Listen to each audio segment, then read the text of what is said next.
What's up, everybody? Hey, it's Ken. I actually just got done with Lake Havasu, MLF event there. The dates were, I'll give you everybody the date here. It was May 2nd through the 4th. I've never been there in May, so you know, I was actually really excited to go there during a different time, because we normally go there. It's either early February or mid-February. It's a pre-spawn deal there, where in May when we went there, it was more post-spawn. And so I was actually really looking forward to going there in the post-spawn. So just to give you a recap, the legendary Roy Hawk won. He had 1812, 1914, and 18 pounds. He weighed 56.10 to just edge out Christian Melton, who had 55.07. So yeah, anyways, so that's how that event ended. We're gonna back up to where so I left the BAM Pro-Am on the Delta on Sunday. I made the top 10 cut there, and I had a few actually knocked off the skeg of my lower unit driving in on that BAM event, because I was going to leave Sunday night to go to Havasu, because Havasu basically was starting on Thursday. So if I leave Sunday night, it would have given me Monday, Tuesday, Wednesday practice. So because of the adversity, and I ended up borrowing a boat. Had to take my boat and did a whole 3-boat shuffle, and I had to borrow a boat from Jason Austin. So I appreciate him loaning me his boat at the last minute. So I took his boat to Havasu, and so I'm gonna go over practice a little bit, and then I'll go into the event. So in practice, the wind blew like southwest really nicely the first 2 days of practice that I had, because I had Tuesday, Wednesday practice. It blew pretty, like I said, it blew pretty nice. You know, it was just a nice, good breeze, and you know, and the fish were active. The lake was also up. They were dropping the lake during our event week, right? Go figure. So, but during practice, you know, the fish were biting okay. You know, I had found some fish, obviously on a flipping stick, because that's what I enjoy doing. And then I actually never got a bite on a frog during practice, but then I ended up catching each of my biggest fish the first day 1 and day 2. Yeah, day 1, day 2 on a frog. So I'm gonna go over that kind of stuff, and then kind of what happened on day 1, because I didn't start the tournament off great, right? I had 3 fish for like 9.5 pounds on day 1, and my biggest one I caught was a 4 1/4 on a frog. And you know, in that tournament I was throwing a Copper's frog. You know, it's just green chartreuse, simple frog. Again, I like to throw it on the same frog rod. It's a 7.5 foot Loomis rod, frog rod. I throw it on a Curado 200 XG, 60 pound Sunline AMZ braided line. And a lot of the frog fishing around Havasu was open water stuff. You know, sparse tules. You know, there were some light laydowns, but a lot of open water, hard bottom type of, you know, stuff. The grass was just starting to grow there. You know, water temps were they were in the 70s. So you know, so and the whole system. You know, there were some guys caught fish sight fishing the first day. There wasn't enough, based on what I saw and heard. There wasn't enough to carry somebody 3 days. So some anglers did catch them sight fishing the first day. the ones that were still left. But I would say, if I had to guess, I would say the system was probably 90% done spawning. But in practice, you know, like I said, I never got bit on a frog in practice. So what I did get bit on in practice was I was throwing a couple of different glide baits, you know, to try to locate fish, and I had developed a flipping pattern early on day one, you know, so I had that in my pocket already, and you know, for me it was, you know, kind of the standard flipping setup. You know, I threw two different setups, but I started off throwing a 3/4 ounce, you know, bait. You know, again, it's my go-to deal, right? So, you know, 3/4 ounce, 5/8 ounce. You know, I had a GMoney skirt on there, and then I started off catching them on this peanut butter and jelly Yo Mama, right? That's what I started off on. And as the tournament goes on, I'll show you what I had to go to continue generating bites. So on the first day, you know, so in practice, you know, I was basically throwing two different glide baits, right? S-Waver, this is in the hitch pattern. I've caught fish all over the place on this. I love it. You know, I have a lot of confidence in it. And then I started throwing this SPRO around. They didn't really eat this one, you know, it's a bigger profile, but they would show themselves on this, which gave me confidence, because like I said, I've been to Havasu my whole career. I've been there this is my 4th trip there. My other 3 trips were not, well, my first 2 were terrible. And, you know, those were in late January, early February. And then my 3rd trip that I went there, I just missed the top 25 cut, and I was starting to feel like I was starting to like that lake a little bit. That was like 2 years ago. And then, because it's funny, so I only have 1, 2, 3, 4, 5, 6. I only have 6, well, including practice, 6, 7, 8, 9, 10, 11, 12. I probably have 15 days on that lake my whole career, right? So, you know, it's 10 hours, 10, 11 hours away from me, so I don't get there very often.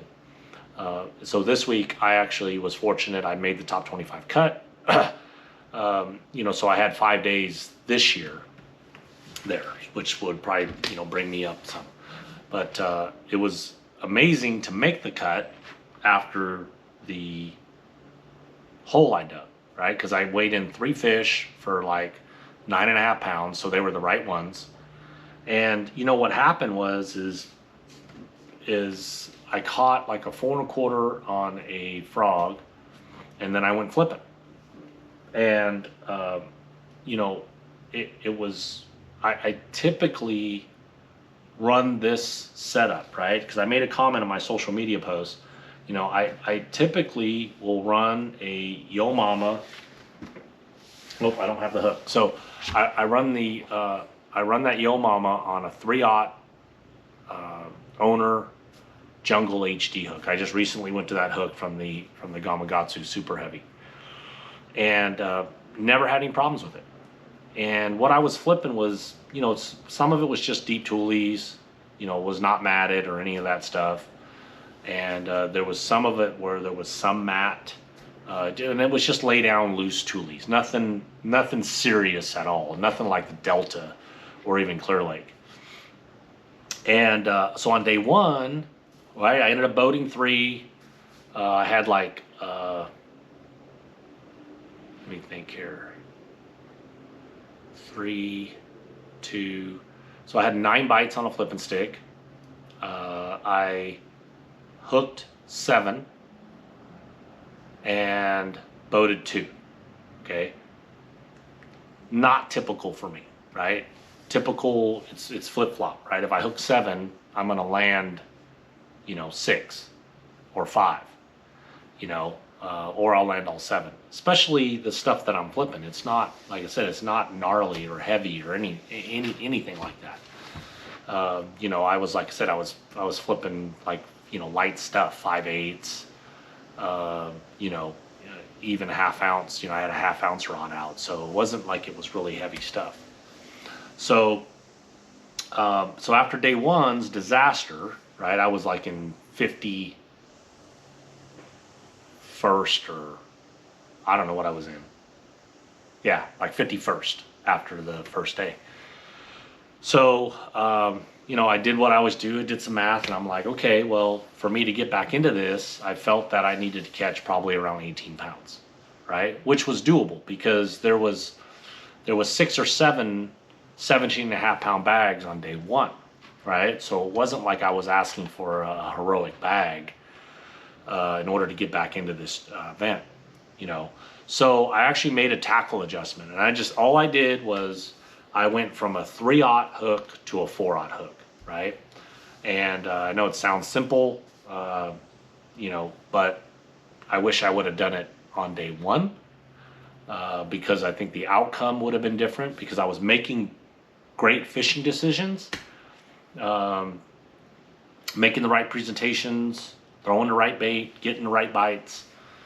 You know, and I'm not saying I would have had, you know, a 19-pound bag on day one, but based on, you know, having 4 on when you weigh 3, and, you know, 2 of them I had right next to the boat, and, you know, they were solid 2.5 to, you know, 3.5 pounders, you know, so even if there were only 2.5 pounds, that's 5 more pounds. That gives me 14 pounds. Well, now all of a sudden I'm in 22nd place, right?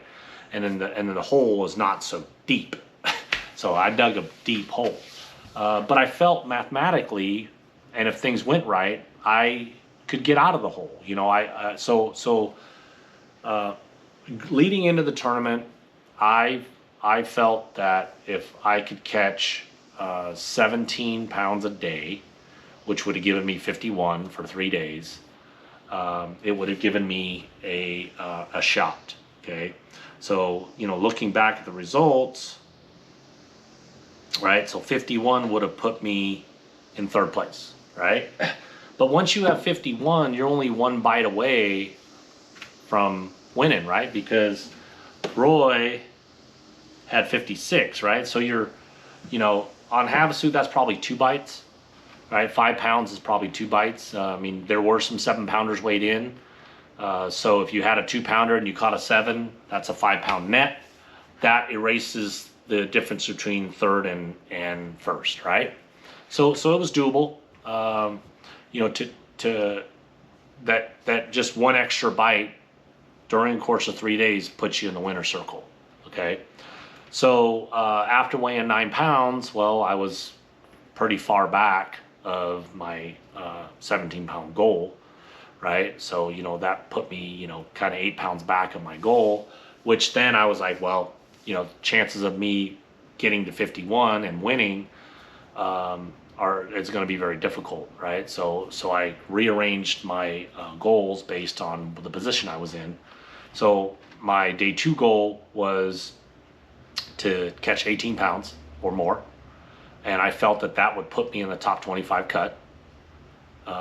You know, so that's what I looked at doing, you know. So, leading into that day 2, basically, I felt like I was making the right decisions, and I made the tackle change, and I went and did all the I did the similar stuff, but I was doing it in different places, right? Because I don't know the lake, so I was just kind of following a pattern in my gut. So on day 2, I actually frogged, well, what was tied for big fish of day 2.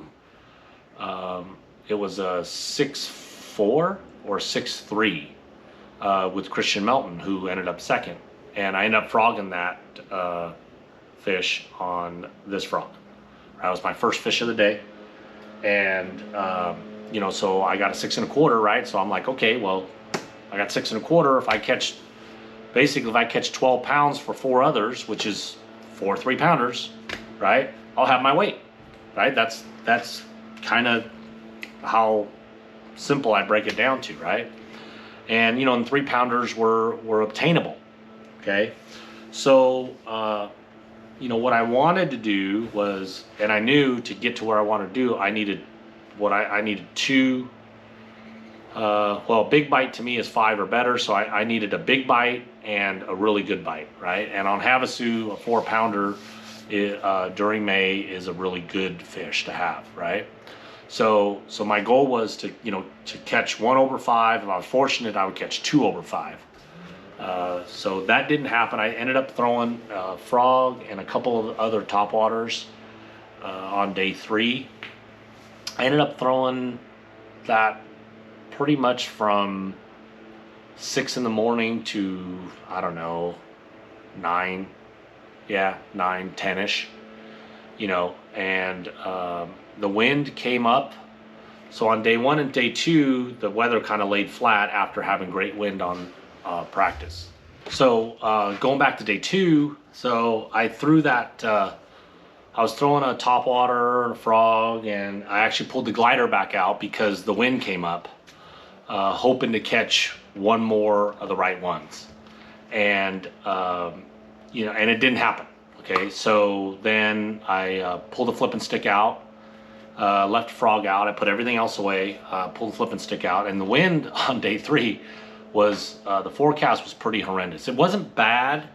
It was starting to blow much more than it was blowing, so it wasn't bad, like say from 6 to 10:30. But then at 11, it started to come up, you know, like, and it was just gradual. It was like 15, then 20, then 30. And we got off the water right in time because there were forecasts for gusts to like 45 and 50, and on that lake, it you know, the good thing is it was south instead of north, but it was still pretty bad. So on day 3, right? So after I had a 6.3 in the boat, tried to get another big one. It did not happen. So I pulled the flipping stick out, and I started flipping, you know, toolies and, you know, basically anything dark. There was like some light laydowns and things like that. So I put a flipping stick in my hand, and I went to work. And so on going back to day 2, going to that 4/0 hook was key, right? Because on after having a 6 1/4, right, I felt like, okay, well, I needed 4 3-pounders, which was manageable, and I went to that 4/0 hook, and I had 11 bites on day 2 on it, hooked 9, and I landed 8. You know, and I just felt like it was making that tackle chain, you know. So, and then it was funny too, because normally, like I said, this is my go-to, and so this is a Yo Mama, right? And this is Sweet Beaver, right? And this is Coon Nasty. So, you know, they're very similar, right? You know, I've won so much money on this bait, but I also throw, you know, I throw other baits, but I only show you this bait, you know, and because I want you to compare the difference in the 2 baits, right? I mean, it's not really a big, huge difference, you know, but I threw both baits, you know, during the tournament, and, you know, I just felt like, especially if I was fishing back through an area, I wanted to give them a different, I think flipping is majority of like flipping, pitching, punching for me. Everybody always asks me, well, what bait, what this. So the number one thing I always tell people is tie on a bait that you have ultimate confidence in. Because when it gets tough, which it will, you're gonna throw that bait with the utmost confidence. Right? You're going to throw it, if you go an hour and have not been bid, you're going to throw it knowing that they're going to bite that. So I think that's the number one thing, right? And then there's other variables, but then the next thing is, you know, does color matter? But I think what matters more than color is profile, right? So, you know, like again, showing you the difference between these 3 baits. okay?